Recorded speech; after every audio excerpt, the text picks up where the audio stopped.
Le Dahomey, un nom qui résonne avec un passé tumultueux, un passé marqué par la guerre.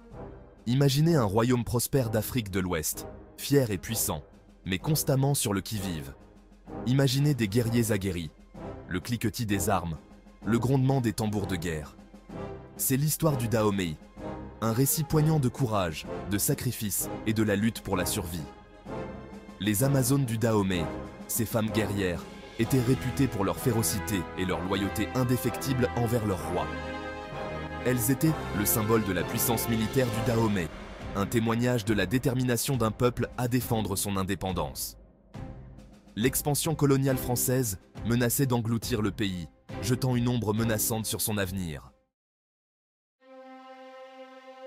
Le roi Béhanzin, le 11e roi du Dahomey, était un dirigeant charismatique et un fin stratège militaire.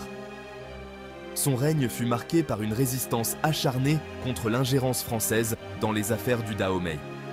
Béhanzin, profondément conscient de la menace que représentait la France, prépara son peuple à une confrontation inévitable. L'année 1892 marqua un tournant dans le conflit entre le Dahomey et la France. Les tensions atteignirent leur paroxysme lorsque les forces françaises, sous le commandement du colonel Alfred Dodds, lancèrent une offensive majeure sur le Dahomey.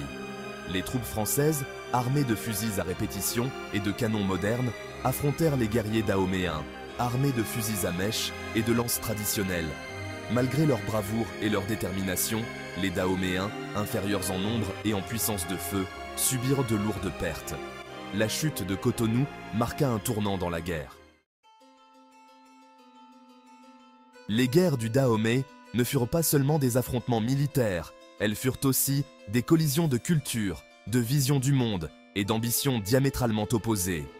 D'un côté, le Dahomey, un royaume fier de ses traditions ancestrales, de son organisation sociale complexe et de sa puissance militaire.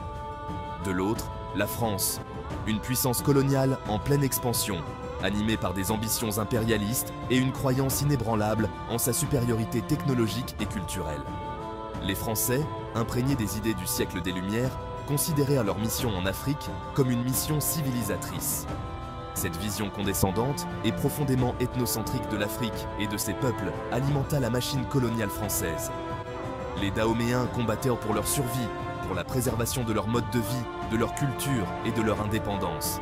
Cette détermination farouche à résister à l'envahisseur se manifesta dans chaque bataille, dans chaque acte de bravoure. Les guerres du Dahomey furent donc le théâtre d'un affrontement brutal entre deux mondes, deux visions du monde inconciliables. Au cœur des armées du Dahomey se trouvait une unité militaire unique au monde, les Amazones. Ces femmes guerrières, réputées pour leur férocité au combat et leur loyauté indéfectible envers le roi, étaient un élément central de la puissance militaire du Dahomey. Leur existence même défiait les conventions de l'époque, suscitant à la fois l'admiration et la crainte chez leurs ennemis. Leurs origines remontent au XVIIe siècle, lorsque le roi Oueg Badja forma une unité de femmes gardes du corps pour protéger le palais royal. Ces femmes, triées sur le volet pour leur force physique, leur courage et leur loyauté, étaient soumises à un entraînement rigoureux et impitoyable. Elles apprenaient à manier les armes, à supporter la douleur et à faire preuve d'une obéissance absolue. Au fil des générations, ces femmes guerrières devinrent un corps d'élite au sein de l'armée dahoméenne. Leur présence sur le champ de bataille semait la terreur dans le cœur de leurs ennemis, qui les surnommèrent les Amazones. La bataille de Cotonou. Un déluge de feu. L'aube se leva sur Cotonou en ce 4 octobre 1892, dans un silence lourd de mauvais présages. L'air était épais d'humidité et de tension. Les forces françaises, menées par le colonel Dodds, s'étaient approchées de la ville pendant la nuit, prêtes à frapper au cœur du Dahomey. Face à eux, les guerriers dahoméens, en infériorité numérique et en puissance de feu, tenaient bon, prêts à défendre leur terre jusqu'à la mort. Le silence fut brisé par le grondement sourd des canons français. Les obus pleuvaient sur les positions dahoméennes, creusant des trous béants dans leurs rangs.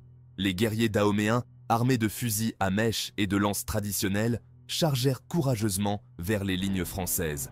Mais ils furent fauchés par le feu nourri des fusils à répétition et des mitrailleuses. Malgré leur bravoure et leur détermination, les Dahoméens ne pouvaient rivaliser avec la puissance de feu supérieure des Français. Après la défaite de Cotonou, le roi Béhanzin, refusant d'admettre la défaite, rallia ses forces et se replia vers le nord, dans la ville fortifiée de Kana. Située à environ 70 km de Cotonou, Kana était une position stratégique importante, gardant l'accès au cœur du royaume du Dahomey. Béhanzin était déterminé à faire de Kana un rempart imprenable contre l'avancée française. Conscients de l'importance stratégique de Kana, les Français lancèrent une offensive majeure sur la ville en septembre 1892.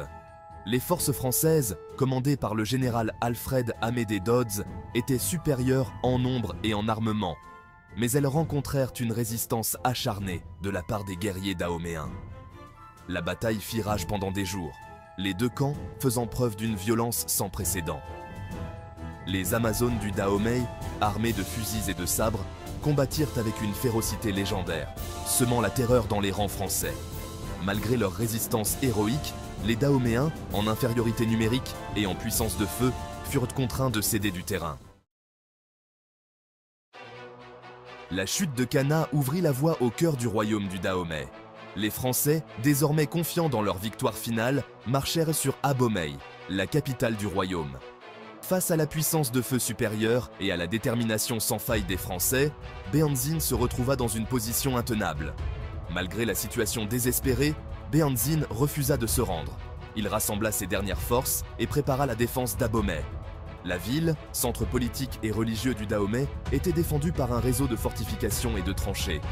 Les Français, sous le commandement du colonel Dodds, lancèrent leur assaut sur Abomey le 15 janvier 1894. Les combats furent d'une violence inouïe, les deux camps s'affrontant avec une férocité désespérée. Malgré leur résistance héroïque, les Dahoméens ne purent endiguer l'avancée française.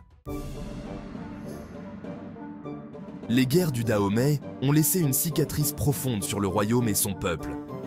La fin de l'indépendance, la perte de vies humaines et les destructions massives causées par le conflit ont profondément marqué la société dahoméenne. Le Dahomey, autrefois un royaume fier et indépendant, devint une colonie française, soumise à l'administration et à l'exploitation coloniale.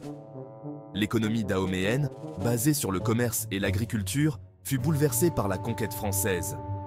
Les Français imposèrent de nouveaux impôts et des cultures commerciales, forçant les Dahoméens à travailler dans des plantations pour le profit de la métropole. Le système éducatif traditionnel fut remplacé par un système français visant à assimiler les Dahoméens à la culture française et à effacer leur propre identité. Les traditions et coutumes dahoméennes furent supprimées ou marginalisées, tandis que la culture et la langue française étaient promues comme supérieures. La colonisation française eut un impact profond sur la société dahoméenne, transformant ses structures politiques, économiques et sociales. Les guerres du Dahomey, bien qu'elles aient eu lieu il y a plus d'un siècle, continuent de résonner dans le présent. Elles nous rappellent la brutalité de la colonisation, la résistance acharnée des peuples colonisés et l'importance de se souvenir du passé pour construire un avenir meilleur. Aujourd'hui, le Bénin, l'ancien Dahomey, est un pays indépendant, libéré de la domination coloniale.